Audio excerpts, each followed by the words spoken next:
an African American student, I am special. Ridicule cannot sway me. As an African American student, I am strong. Obstacles cannot stop me.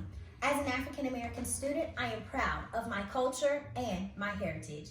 As the late, great, and untouchable Maya Angelou said in her poem, Phenomenal Woman, it is the click in my heels, the joy in my feet, and the fire in my eyes. But when she said this, of course she was talking about women. But Maya, how could you forget about the African American man?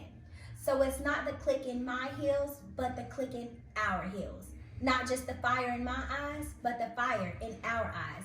And not just the joy in my feet, but the joy in our feet.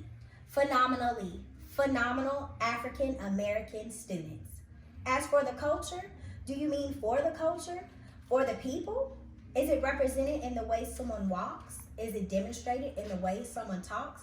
Can it be in the way someone dresses? Or is it only just limited to you, an African American student at a historically Black college or university?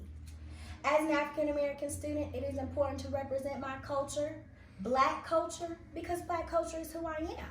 Black culture is who we are, and Black culture is who we are meant to be.